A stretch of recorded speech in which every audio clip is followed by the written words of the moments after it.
Pode deixar. Graça e paz, igreja. Primeiramente, queria agradecer ao pastor e à pastora Marta por ter dado mais uma oportunidade de eu estar aqui em cima, falando um pouco da palavra do Senhor.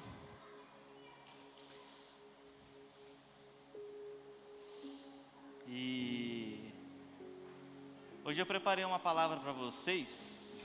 Eu não, né? O Espírito Santo preparou uma palavra para vocês, na qual eu estava pensando há um bom tempo atrás. E a Bianca lembrou, e eu quero saber se a Inajara vai lembrar. Há um tempo atrás, quando a gente mudou aqui para esse templo novo, a gente fez um teatro, você lembra? Acorda, igreja.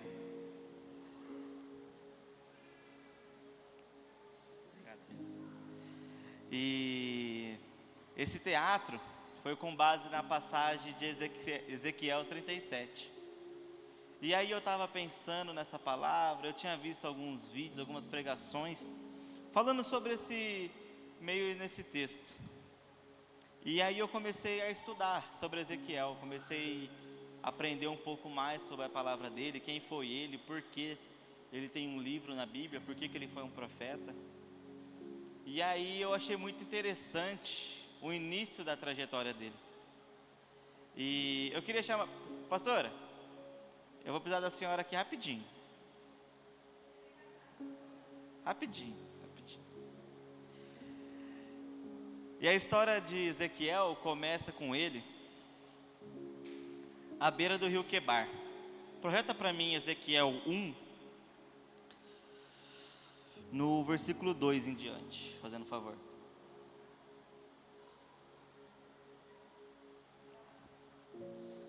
Obrigado. Foi no 5º ano do exílio do rei Joaquim, no 5º dia do 4º mês, a palavra do Senhor veio ao sacerdote Ezequiel, filho de Buzi, junto ao rio Quebar, na terra dos caldeus. Ali a mão do Senhor esteve sobre ele. Meus irmãos, só para que a gente ali possa dar continuidade nisso, e eu posso ir ao ponto que eu quero falar. Ezequiel, aqui no começo, não fala completamente isso que eu vou falar agora. Mas, por que a Bíblia se atentou a falar qual era o dia, e qual era o ano, qual era o mês? Porque a glória do Senhor esteve com ele, teve de encontro com ele à beira daquele rio, na Babilônia, bem no dia do seu aniversário. Cujo aniversário era esse? De 30 anos. E Ezequiel, ele foi um homem da tribo de Levi, na qual toda aquela pessoa que era da tribo de Levi e era filho de um sacerdote, era provavelmente que ele seria um sacerdote. E ele levou a sua vida inteira como se fosse tipo um jogador de futebol, igual o nosso irmão Iago ali, ó. Brincadeira.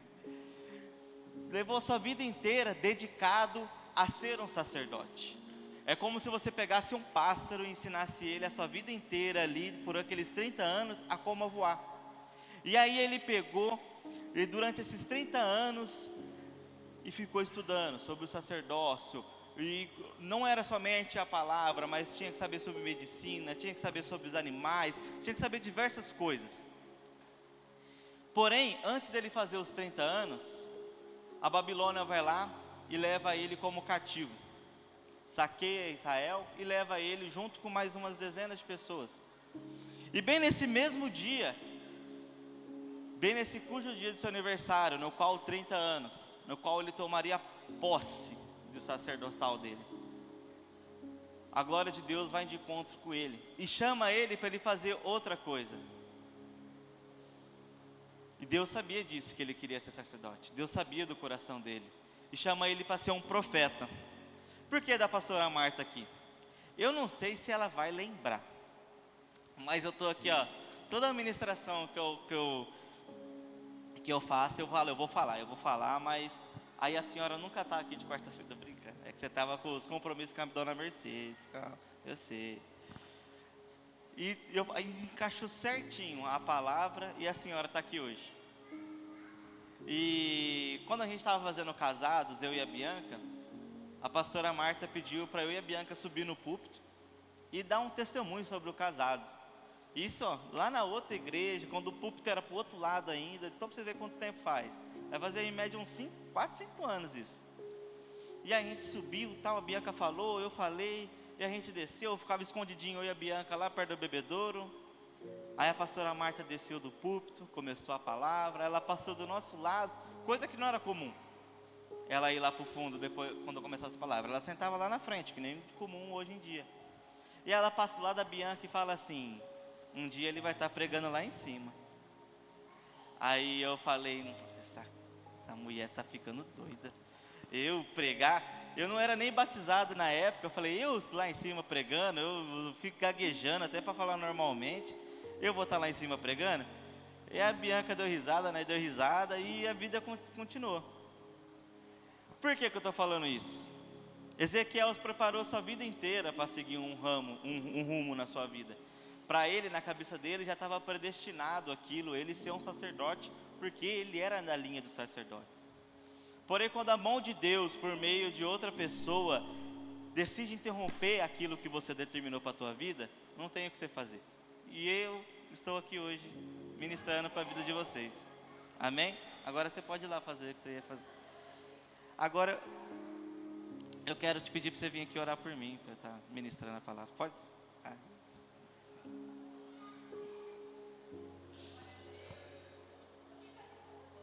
Chora não.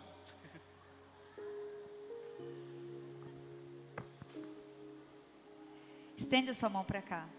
Não tem como não amar esse menino, né? Cadê a Bianca? Vou profetizar de novo.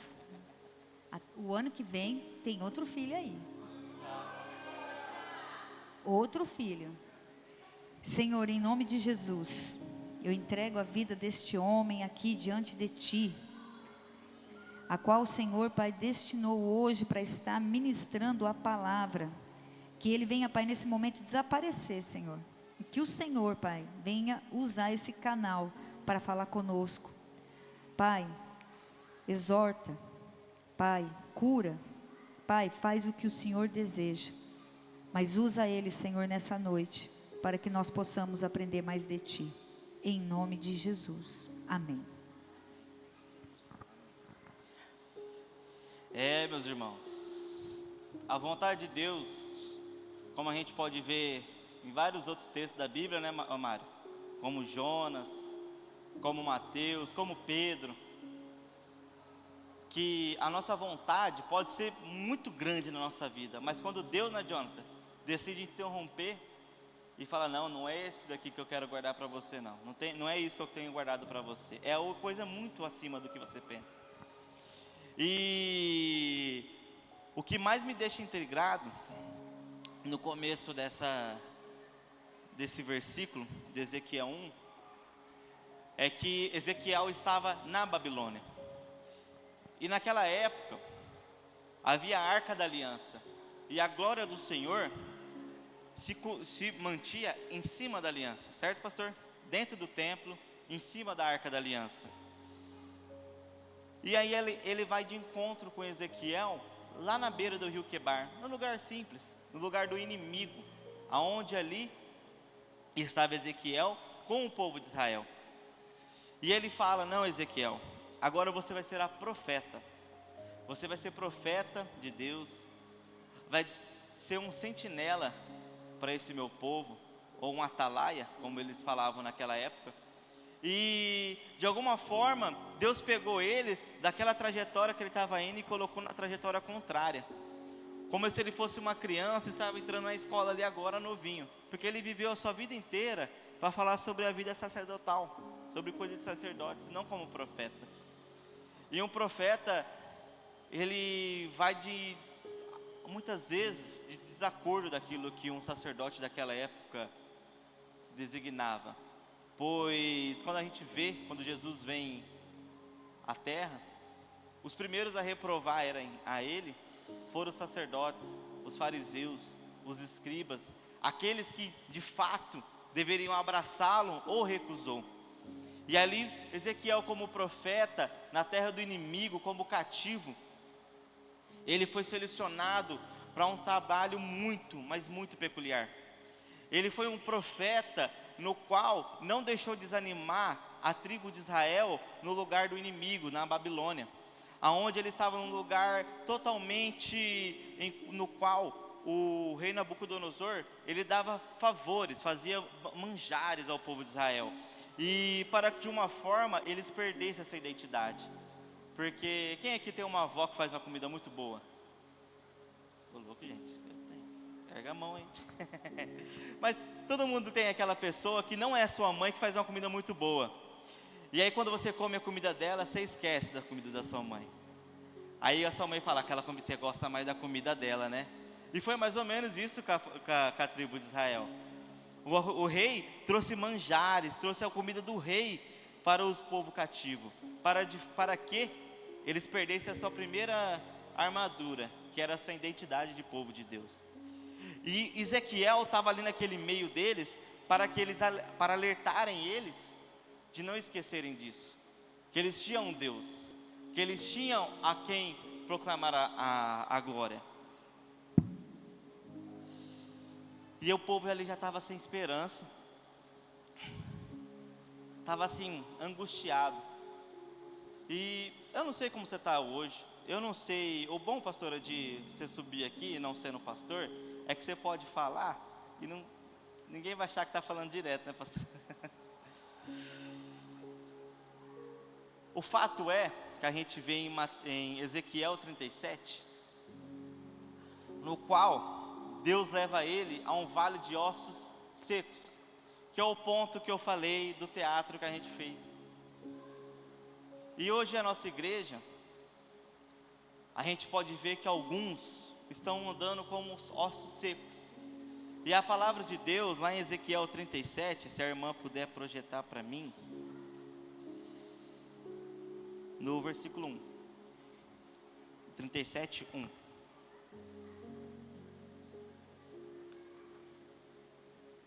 Amém.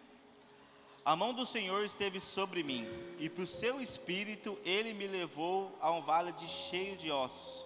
Ele me levou de um lado para o outro, e pude ver que era enorme o número de ossos no vale, e que os ossos estavam muito secos. A questão não é que apenas era um vale de ossos, mas sim um vale de ossos muito secos, a ponto de que se você pisasse, quebrasse, a ponto de que ele já esfarelava. E por que Ezequiel teve tão cuidado de anotar isso nas suas anotações, de ter colocado isso no seu livro? Para mostrar como que Deus trabalha na vida de uma pessoa. Não importa a situação que você está hoje, não importa qual o nível de distância de Deus você está hoje, não importa se aquilo que profetizaram contra você está maior que você. A Bíblia relata que estava muito seco, muito, mas muito seco. Porém, a gente vem diante que Deus faz a seguinte pergunta para Ezequiel. Ele me perguntou: filho do homem, estes ossos poderão tornar a viver? E Ezequiel diz: ó meu Senhor, só tu sabes. Porém, o que eu digo para vocês hoje, tenham fé. Mesmo que te colocarem diante da maior prova, diante da maior circunstância que você possa imaginar, eu não consigo passar disso, o inimigo me derrotou, tenha fé, porque o Senhor soberano sabe daquilo que você pode, e Ele não começa a operar a partir do momento que você consegue carregar com as suas mãos. Ele começa a operar no momento que você não consegue mais carregar. Ele começa a operar, Zelinha, naquele momento que você fala: eu não aguento mais, eu não consigo mais carregar, está pesado. E aí, como Jesus fala para a gente: vinde a mim aqueles que estão sobrecarregados e cansados, que eu vos aliviarei. Então, de alguma forma, não é sobre mim, não é sobre a pastora Marta, não é sobre o pastor Marcelo, não é sobre o pastor Hermes, mas sim sobre Deus, sobre Jesus Cristo. Antes de você, é claro que é muito bom, né, pastor, a gente poder tirar umas dúvidas, poder abrir assim nosso entendimento com nossos liderados, com a nossa liderança. Mas de primeira mão a gente deve levar os nossos problemas a Deus. Se imagina se todo mundo do mundo viesse até o pastor Hermes e falou: pastor, eu estou chorando, estou sofrendo, pastor. E ele ia ter que falar um por um: leve até Deus, vamos até a cruz. Sendo que você pode fazer isso. Eu não estou falando para vocês anularem os pastores, anularem sua liderança, mas faça primeiro aquilo que Jesus pediu. Traga a mim teu fardo pesado. Traz para mim o que está fazendo você sofrer. Eu venci o mundo. Aqui está o que venceu o mundo. E você ir sofrendo à toa, sabendo que tem alguém que pode te aliviar de toda dor, de todo pecado, de toda acusação do inimigo. E eu te faço uma pergunta: filhos do homem, podem um osso seco voltar a viver? Pode, gente? Deus deu várias ordenanças a Ezequiel durante o livro dele, mas como eu anotei aqui, ele nunca deixou de fazer nenhuma delas. Tudo o que Deus ordenou a Ezequiel, ele cumpriu de imediato. No vale de ossos secos, ele falou para Ezequiel: profetize, Ezequiel, profetize. E ele fez muito bem assim: profetize a esses ossos e diga-lhes: ossos secos, ouçam a palavra do Senhor. Assim diz o soberano e o Senhor a esses ossos: farei um espírito entrar entre vocês, e vocês terão vida. Porei tendões em vocês, e farei aparecer carne sobre vocês, e os cobrirei com pele. Porei um espírito em vocês, e vocês terão vida. Então vocês saberão que eu sou o Senhor. Eu profetizei conforme a ordem recebida. Enquanto profetizava, houve um barulho, um som de chocalho, e os ossos se juntaram, osso com osso. Olhei, e os ossos foram cobertos de tendões e de carnes, e depois de pele, mas não havia espírito neles. Mas Paulinho, por quê? Por que não havia espírito neles?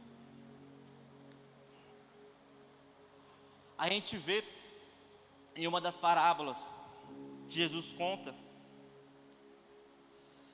que um homem no qual havia um espírito imundo no corpo dele, veio um anjo do Senhor e expulsou aquele espírito. E aí esse homem pegou a sua casa, colocou essa casa em ordem, deixou ela bem limpinha, porém deixou-a vazia. E aí o espírito imundo rodou a terra, voltou para aquela mesma casa e a viu completamente vazia. E aí ele voltou com uma legião de demônios. A primeira coisa que devemos pedir para quando a gente estiver numa situação difícil é que sejamos completamente abundantes do Espírito do Senhor. Eu estou passando uma situação tão difícil, eu estou no meio do pecado, eu estou no meio do lamaçal do pecado, eu estou preso no pecado. Eu vou deixar para pedir perdão para Deus depois? Eu vou me arrumar minha vida? Eu vou tentar arrumar minha situação financeira depois. Primeiro, depois eu vou atrás do Espírito Santo. Eu vou tentar primeiro me consertar com a minha esposa. Eu vou tentar primeiro consertar com meus filhos. Eu vou tentar primeiro consertar com a minha mãe. O Espírito Santo eu deixo para depois. O Espírito Santo de Deus, a gente deve buscar continuamente todos os dias, né, Rafa? Todos os dias. Somente Ele, e somente por Ele, que podemos ter a paz que excede todo entendimento. O Espírito Santo foi um presente de bandeja que Jesus deu para a gente. Ele disse a seus discípulos: eu vou, mas com vocês deixarei o meu Espírito, para que vocês possam discernir aquilo que é ruim e o que é bom, para que vocês sejam guiados pela minha luz, para que vocês sejam luz.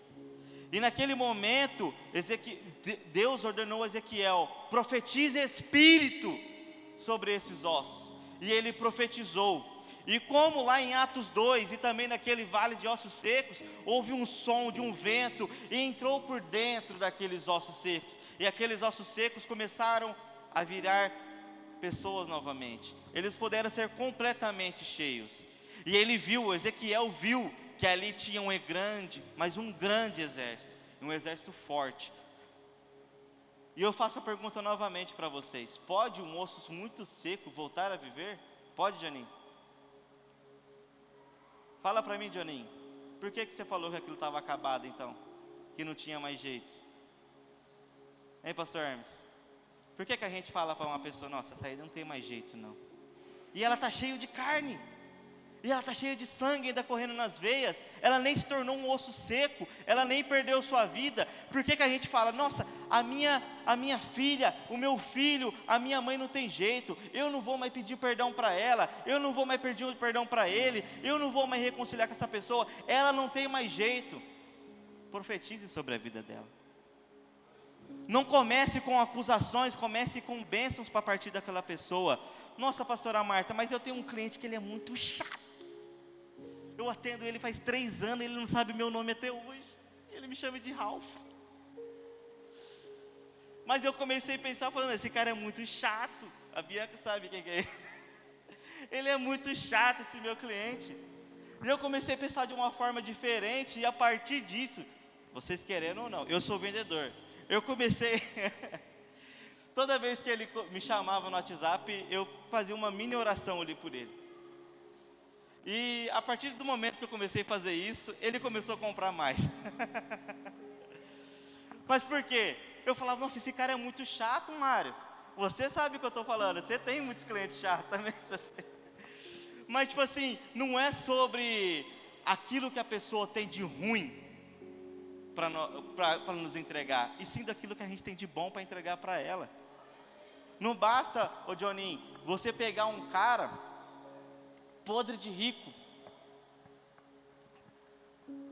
com várias faculdades, PhD, lá em Harvard, e o cara ser um ignorante, o cara não ter nada de bom para entregar para o próximo, o cara não poder ensinar o seu próprio filho fazer uma conta de 1 mais 1, mas uma pessoa humilde, que batalha arduamente todos os dias, poder com toda a calma do mundo, pegar uma criancinha e ensinar ela, tintim por tintim, como andar, como falar, ensinar as graças da vida, mostrar o caminho, que um pai deve mostrar primeiramente para o seu filho, é o caminho até Jesus.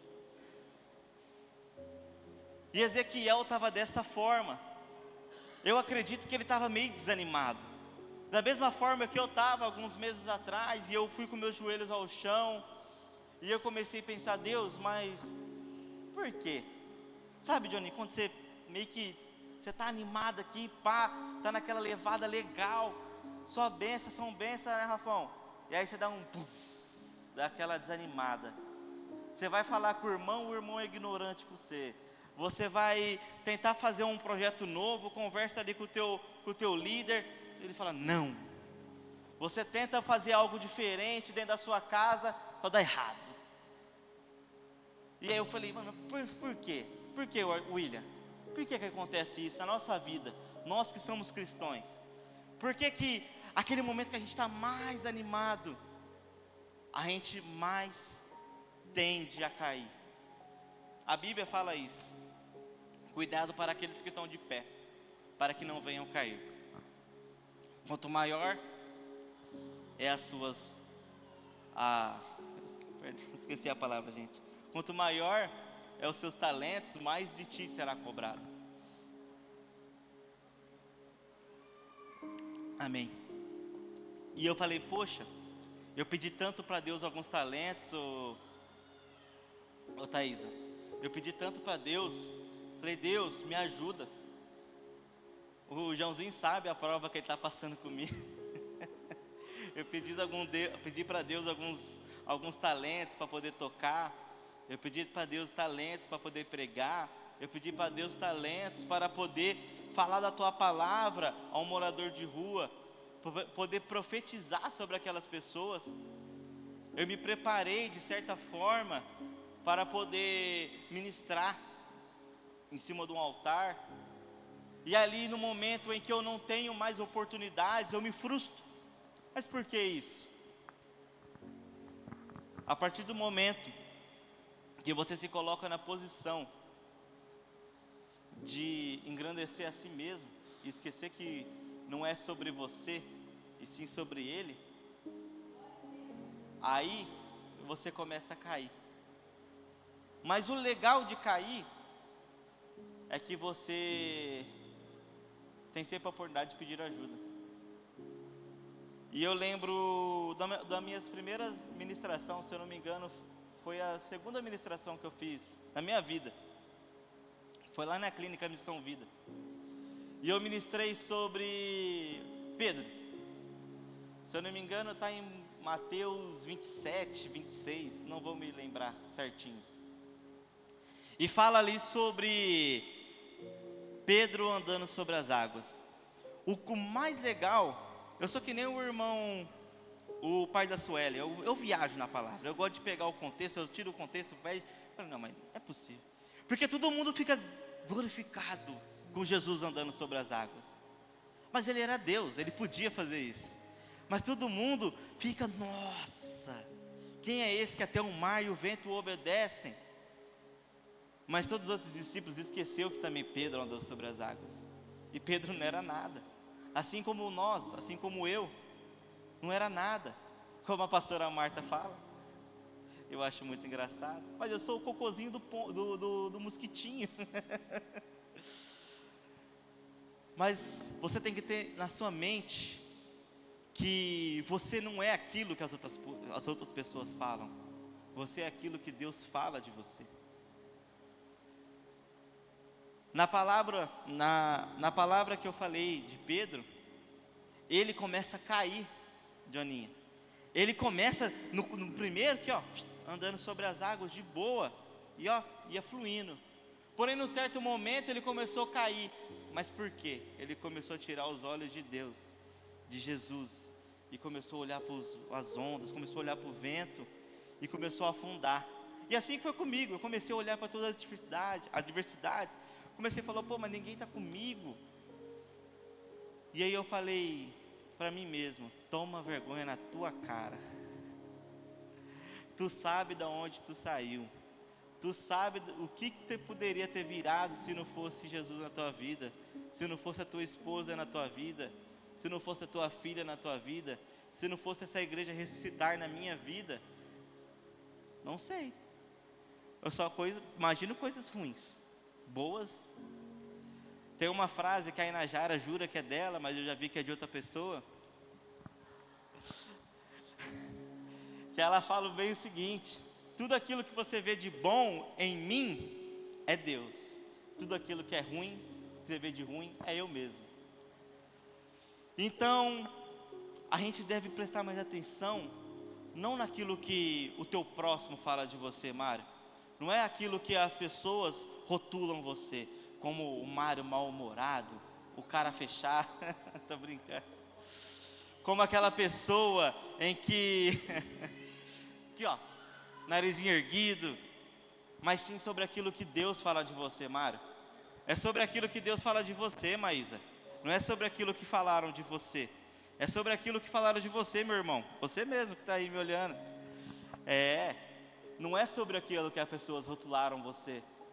Porque se você deixar os seus ouvidos levarem em consideração aquilo que pessoas humanas dessa terra vão falar de você, você está lascado.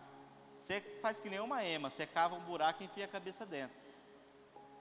Mas se você começar a prestar atenção, e assim o ponto no qual eu vou entrar agora, se aprofundar mais naquilo que Deus tem para você, se aprofundar mais naquilo que Deus designou para você, fala o que você é. Para Ezequiel ele era um profeta, ele era um sacerdote. Mas Deus falou, não, você não é sacerdote, você é um profeta, tu é boca de Deus, tu vai levar a minha palavra, não é palavra de homens. Em Ezequiel 47,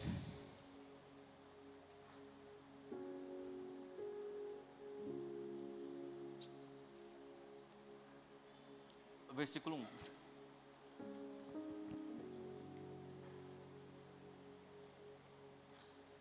Tem 5 folhas aqui, eu não estou na primeira.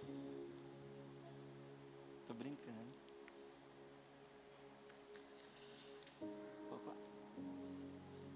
47:1. O homem levou-me de volta à entrada do templo, e vi água saindo debaixo da soleira do templo, e indo para o leste, pois o templo estava voltado para o oriente, e a água descia debaixo do lado do sul do templo, ao sul do altar. Ele então me levou para fora, pela porta norte, e me conduziu pelo lado de fora, até a porta externa que dá para o leste, e a água fluía do lado sul. O homem foi para o lado leste, com uma linha de medir na mão, e enquanto ia, mediu 500 metros, e levou-me pela água que batia no tornozelo. Parece bem confuso essa parte do lado leste, lado sul, lado oeste, várias portas do templo. Mas o ponto eficaz dessa palavra, ela enfatiza que o rio nasce do altar. E que rio que é esse que eu estou falando, pastor Hermes? O rio da vida. E o rio simboliza ali, Marião, a presença de Deus. E quanto mais Ezequiel ia andando, a gente vê pela palavra, depois se vocês quiserem estudar, o homem vai medindo 500 metros e Ezequiel vai indo. Ele mede mais 500, Ezequiel vai indo. Ele mede mais 500, Ezequiel vai indo. Mas por quê? Ele tinha vontade. A primeira coisa que faz você levantar da cama é a vontade de levantar. E quem coloca essa vontade em você? Quem coloca como pode dizer, essa lenha? O Espírito Santo. Então, no final vocês vão entender tudo. Ossos secos, levantou. Tendão, carne, profetiza o Espírito entra. A vontade vem dentro de você e faz você levantar, faz você querer mais, William, faz você querer buscar mais, se aprofundar mais na palavra. E Johninho, você gosta de nadar? Tem medo, né? A palavra fala que ele entra dentro. E esse rio, ele não vem de fora para dentro do templo. Ele nasce no templo e vai para fora. Então, de uma certa forma, imagina só, esse altar aqui e um rio saindo aqui. E de alguma forma, conforme você for saindo deste altar e for indo, você vai ficando mais fundo, mais fundo, mais fundo. E de um jeito que você fica curioso de descobrir o que está lá na frente. Imagine só, você pegar uma rodovia e ir para um lugar que você nunca foi antes. Um lugar bonito, onde as pessoas falam, nossa, vai lá em tal lugar, nossa, é bonito pra caramba, lá tem árvores, lá tem animais, e aí você fica curioso. E é isso quando uma pessoa fala para nós, Dorquinhas, nossa, eu tive um encontro com Deus. E eu vim aqui na Recitar, né, pastor, e fiz um encontro com Deus. E ali Deus falou comigo, mas aonde isso? Aqui na Recitar. E aí a pessoa fica como? Curiosa para saber como que é o encontro com Deus. E ela vem, ela faz a inscrição, e ela vai cada vez mais se afundando naquela vontade de Deus. E não imagine esse afundar como um navio que naufraga, não. Porque eu não sei se vocês pensam da mesma forma, mas todo rio, ele deságua no mar. Se você pegar geologicamente, todo rio ele vai desaguar no mar. E esse rio, igual a Bíblia relata, não é diferente. Aquele rio foi levando vida, vida. Aonde ele passava, levava vida. Onde Ezequiel, ele deixa bem anotado que nas margens tinha várias árvores frutíferas, muitos animais que saciaram a sua sede com aquele rio. E ele ia até o mar morto, no qual era transformado, pois um mar morto muito salgado, mas aquele rio doce que descia do templo, ia de uma certa forma até o mar, que sanava ali, e ele curava. E por que eu estou falando sobre esse rio? Por que eu estou falando que a gente deve afundar cada vez mais? A gente deve buscar, Johnny. Imagina você numa praia, uns ondinhas bem devagarzinho, e você ficasse só lá na beirinha, só no tornozelo, você ia divertir? Não ia. Aí é legal lá no fundão, né, dando as braçadas. E é isso que Deus fala para vocês. É legal ficar no rasinho, Mário? É legal? É legal, William, ficar lá no rasinho, na piscina de criancinha? Se bem que você tem tamanho, mas... brincadeira. Mas não é legal a gente ficar no raso. Não é legal nem para nós. Nós como os adultos, crescidos, fortes, cheios de vontade. E se você quiser um incentivo para que você saia do raso hoje, é só você tentar lembrar daquela pessoa que já partiu, daquela pessoa que você sabe que não tem mais um certo vigor para poder ir até o fundo, aquela pessoa que você sabe que de alguma forma não tem a total sanidade mental, ou total sanidade de vigor mesmo, de saúde, aquela saúde igual você jovem, que eu vejo todos os jovens, independente da idade, que a senhora também é, todo mundo aqui é jovem, todo mundo aqui tem a capacidade, né, de poder sair aqui e fazer uma caminhada lá na represa, todo mundo aqui tem? Se bem que alguns nem eu assim, mais fortinho, mas todo mundo aqui tem. E da mesma forma, Deus quer que você, com o seu vigor hoje, não deixe para amanhã, faça hoje. Assim como Ezequiel fazia de imediato aquilo que Deus pedia para ele. Faça hoje aquilo que Deus tem determinado para você. Profetize hoje. Abençoe o teu vizinho hoje. Ore pela sua esposa hoje. Ore pelo teu esposo hoje. Busque o conhecimento hoje. Vá atrás daquilo que Deus determinou no teu coração como teu ministério hoje. Por que hoje, Jonathan? Você sabe se você vai acordar amanhã? Por que a Bíblia fala que a gente deve, mesmo quando vai fazer uma oferta, a gente deve deixar a oferta no altar e ir se reconciliar com o irmão? Deus livre e guarde, imagina você dar uma oferta, saindo da igreja, acontece uma tragédia e você falece e não pediu perdão para aquele irmão. Não é sobre liberar o perdão para o irmão, para aquele irmão ficar contente, não, é sobre a sua própria salvação. Como que a gente pode pedir perdão? A oração do Pai Nosso diz muito bem isso, bem explícito. Como que a gente pode pedir perdão a Deus, sendo que a gente não tem condição de perdoar o próximo? Então a gente tem que pedir perdão hoje, se afundar na glória de Deus hoje, e ir de braçada em direção a Cristo hoje. E eu vou falar para você, é fácil? Não. Não é fácil. Eu estou passando isso na pele. Não é fácil. Nossa. Mas a questão é, se coloquem de pé.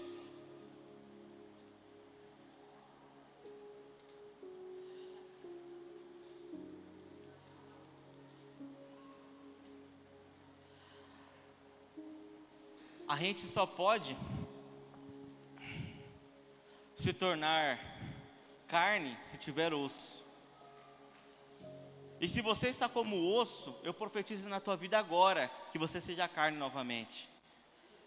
E se você tiver carne e não tiver ainda dentro do rio, eu profetizo hoje na tua vida que hoje ainda você vai se afogar nesse rio. E não pense numa coisa ruim, não. Pense como uma coisa boa. Aquela água que você vai entrar vai ser completamente transformado pelo Espírito Santo de Deus. Não é porque eu estou falando. Não é porque o louvor aqui vai cantar um hino top, né, Mara? Não faça que nem o povo de Israel fez lá no Monte Sinai. No qual, Dona Rose? Dona Rose aqui é expert da Bíblia. O povo lá no Monte Sinai, E a Moisés fala assim: Moisés, suba lá em meu nome, que eu tenho medo dos raios. Moisés, suba lá em meu nome, porque eu tenho medo do que pode acontecer comigo lá em cima. Eu tenho medo da glória de Deus. Eu tenho medo da tempestade que ocorre quando você sobe lá em cima. E aí, quem aqui já ouviu aquele hino? Me faça perder o medo. E a primeira, quando a gente vai fazer algo radical, né, Gabriel? Quando a gente vai fazer algo radical assim, a primeira coisa que a gente tem que fazer é perder o medo, não é não? Para aquela adrenalina se extravase dentro do nosso corpo. Ô, irmão Paulo, apaga a luz para mim, fazer favor. Obrigado. E eu quero pedir para vocês hoje, percam o medo. A glória de Deus, deixa ela entrar na sua vida. Deixa o Espírito Santo trabalhar em você. Deixa o Espírito Santo te completar. Talvez você veio aqui hoje e falou assim: é a última oportunidade que eu dou de Deus conversar comigo. É a última oportunidade que eu vou dar para Deus falar que me ama. E eu vou falar agora para vocês: Deus te ama. E eu não sei, como eu falei para a pastora Marta, eu não sei o que vocês passam. Mas se vocês estão passando algo difícil na sua vida neste momento, você não está passando sozinho. Nunca diga que você está passando algo sozinho. Deus passa junto com você. Mesmo que a gente não sofreu com Ele na cruz, Ele sofre junto com nós os nossos problemas. E eu quero pedir para você que decidiu largar o medo nesse momento, que vem aqui à frente. Deixe de primeiro o medo aí na cadeira. Deixa aí na cadeira o medo. Há um rio que emana à direita do trono de Deus. E esse rio é um rio de águas vivas. E nesse rio, quando a gente entra dentro dele, a gente é curado, a gente é sarado, a gente é redimido, a gente é chamado de filho novamente. A gente é como se a gente pudesse tocar a Deus, sentindo aquela água correr sobre os seus braços, aquela água corrente. Eu chamo você aqui neste momento, e se você me permitir, eu oro por você, enquanto o nosso grupo de louvor vai adorar um lindo hino. Amém? Existe um rio, Senhor, que flui do teu grande amor, águas que correm do trono, águas que curam, que limpa.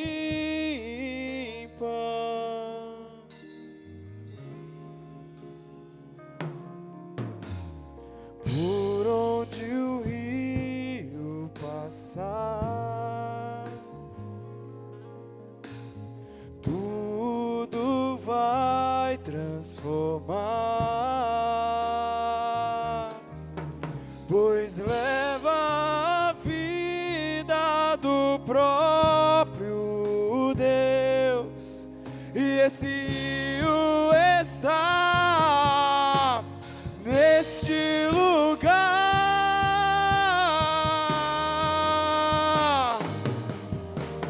Quero beber do teu rio, Senhor, sacia minha sede, lava o meu interior. Eu quero fluir em tuas águas, eu quero beber da tua fonte, fonte de águas vivas.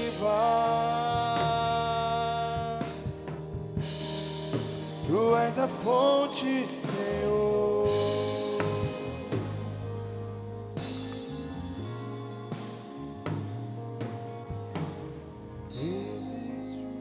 Pai, em nome do Teu Filho amado Jesus Cristo,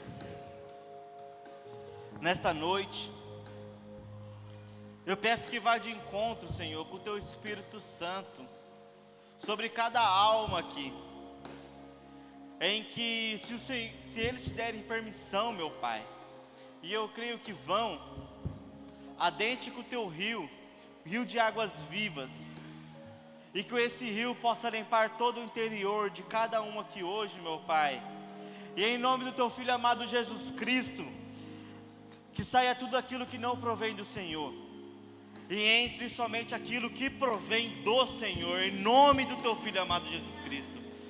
Que nenhum mal possa prevalecer sobre a vida dessas pessoas, que nenhuma seta inimiga possa prevalecer cotidianamente sobre essas pessoas, que somente Teu Espírito Santo pouse sobre elas, vá de encontro com elas, restaure essas almas, tragam de volta para perto do Senhor, para que elas sejam rejuvenescidas, em nome do Teu Filho amado Jesus Cristo, amém.